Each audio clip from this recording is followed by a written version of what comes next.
Co-building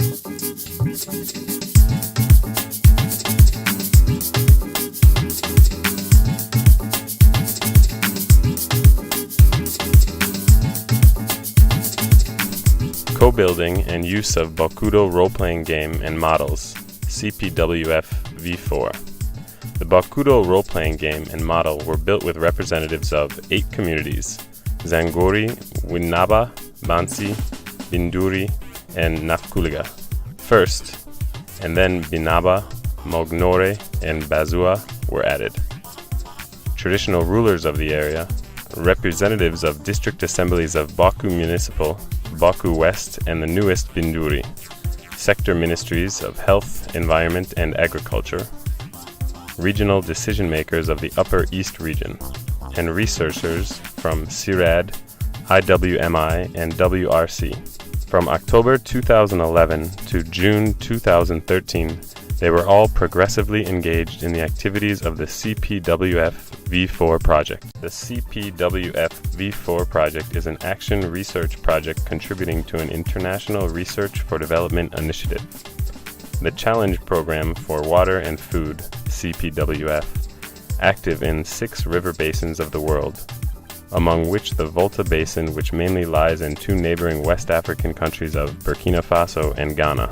The CPWF V4 project aims at supporting national, ongoing initiatives in the field of integrated water resource management. Highlights that water is used for multiple purposes by multiple users, which are all connected to one another through the river network, rivers and streams, in what is called a river basin, that is, a portion of land or landscape where all water flows to the same place, a bigger river, a lake, or the sea.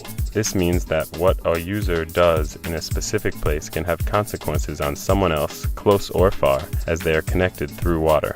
Against this backdrop, the V4 project specifically aims at promoting a common understanding of water issues and concerns across multiple levels of decision-making so as to realize meaningful IWRM at the watershed level. The project works in 2 different areas: the area along the White Volta River Valley in the Bawku West and the Bawku Municipal districts in the Upper East region of Ghana, and the downstream segment of the Bugariba River Basin, one of the tributaries of the Black Volta in the southwest of Burkina Faso. For that purpose, the project adopts a participatory modeling approach called companion modeling, or ComMod, and engages farmers and other water users, representatives of local government at a district and regional level, representatives of line ministries at district, regional, and national levels, civil society representatives, and all other actors who have a stake in using and managing water.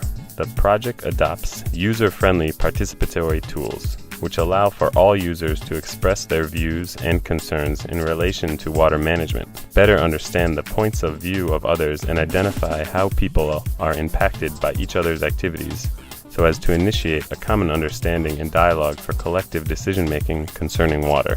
The first step is necessary as actors are working at different scales. Some may be direct users at the local scale, whereas others may be managers or decision-makers taking decisions at higher levels. Role-playing games, participatory maps, and computer models are built with participants and then used. Such dialogue takes place during a multi-stakeholder platform, or MSP, bringing all types of actors together in the same place. 3 have been organized. The first MSP was organized during 3 days, each day devoted to one level: community, district, and region.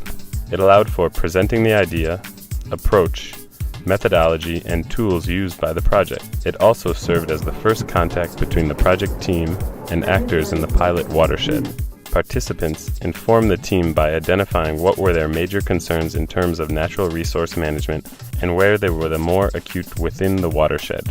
Issues identified included deforestation, gold mining, bush burning, overgrazing, riverbank cultivation, loss of crops due to flooding, the need for small-scale irrigation, health challenges, the lack of respect for rules that are established by relevant authorities. A 3-tiered issue clearly emerged: erosion, sedimentation, flooding, which provides a strong connector between all actors in the region, that is, everyone by its everyday practice, whether it's dry season cultivation, enactment of bylaws, resolving conflicts, promoting and controlling good practices has an impact, positive or negative, in terms of erosion, sedimentation, or flooding.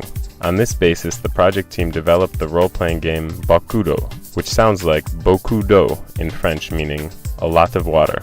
Bawkudo is a participatory tool that allows for modeling and discussion erosion, sedimentation, and flooding dynamics so as to identify options that could be discussed among multiple actors who keep their own interests and priorities but can work together on finding commonly agreed solutions. The second MSP was again organized in Bawku Municipal during a 3-day period. Each day was devoted to one level. The first version of Bawkudo was based on a stylization of the map designed previously to create a board game where different types of land cover, as well as villages, rivers, and small reservoirs were represented. In green, forest. In purple, trees and shrubs, less dense than the forest. In yellow, mixed vegetation with crops, pasture, shrub. In orange, cropland. A set of farmers, practices, and regulations were proposed based on the results of the first MSP. Physical support of the Bawkudo role-playing game is made of inclined plane wooden panels that can be assembled to represent the full extent of the watershed. If we educate the people or sensitize the people, it is not only sensitization that the people can get you right, but at least digging wells or boreholes in our communities can also let us understand that if we have those boreholes or wells, our crops can grow well. We can use those water to water our crops, and also our animals can drink from there. Apart from that, if we are able to come together as a group and educate the people, we should not educate alone, but to implement. We should not talk to the people verbally, but to act, to show that we are really doing. That is the most important thing. If the environment is degraded, we are going to suffer. And if we are able to work to improve upon the environment within which we live, we are going to be the beneficiaries. So it is for us to go back and tell our people that this is what we are expected to do. That is by planting more trees, leaving the farmlands along the riverside and moving upland to cultivate, and then stop the bush burning, if not minimize, so that if this thing goes on for some time, at the long run, we are going to be the beneficiaries. During the first day of the multiple stakeholder platform, when community members attended the meeting, the watershed was divided into 7 panels. 6 of the panels represented 6 of the communities. Magnore, Bazua, and Bansi were pulled together. The 7th panel represented a largely forested area whereby no villages were located. People from the same community played on the same panel representing the space of their community. During the second day of the meeting, when the district representatives attended, the watershed was divided into 2 wooden panels, separated by the White Volta, each representing the extent of the watershed in the Bawku West and the Bawku Municipal districts, respectively. During the third day, with regional level representatives, the 2 district boards were pulled together. In the farmer's game, each person around the table plays a farmer belonging to one community. Different types of farmers are represented in terms of family size, types of activities, level of capital, and food needs. Each participant draws in a pot what type of farmer he or she will play during the game. Depending on their role, a player can do cropping practices of millet, sorghum, rice, maize, or vegetables, and other activities such as fishing, hunting, wood, and honey gathering. Some farmers also have a small ruminant or cattle. These activities are represented by different stickers located around the board. To represent the activities they are doing, participants need to choose among the stickers available and pin them on the board in an area where they are doing this activity. The players represent their activities during the rainy, then the dry seasons. At the end of the year, the game facilitator calculates if the food needs of the family are met. These food needs are being calibrated for each type of farmer by the research team. Each group will then play a third rainy season during which a flood occurred. Consequences were simulated manually. The area flooded was represented approximatively on the board, and the facilitator took off the pins located in the flooded areas. It was a simplified way to show what would be the losses in terms of food security at the household and district level.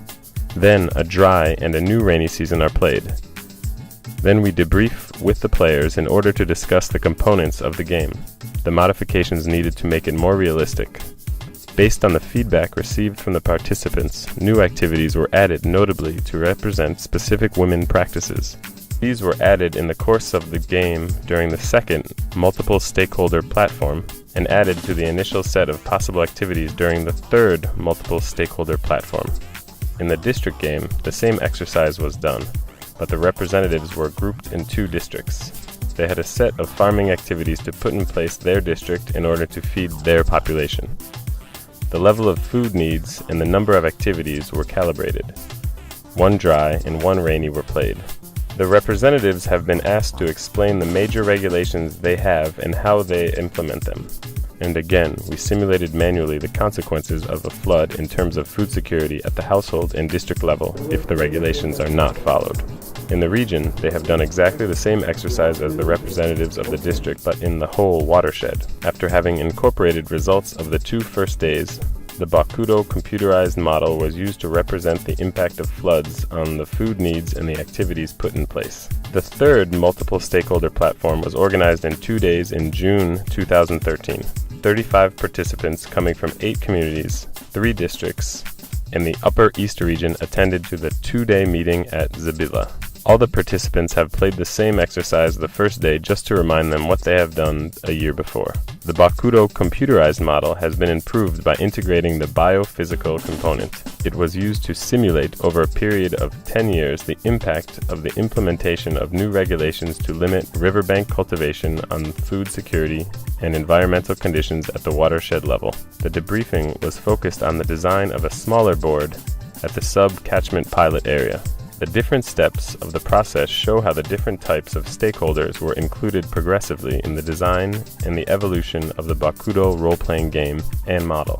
With this way of building together the tools we think that stakeholders will be more inclined to use with the model support the creation of the smaller board, the White Volta River Basin board want to put in place. This is an important result of the project, because in Ghana, the Water Resource Commission at the moment is thinking about setting up such committees and dividing what is already existing, so the White Volta Basin Board, in smaller entities that will be geographically addressing one specific area and will be formed around like specific issues that have that are context specific and that make sense. So, for example, the White Volta Basin Board is thinking about instituting 4 subcommittees to address issues in the upper White Volta and the lower White Volta, as well as in the Sicily Basin, and for example.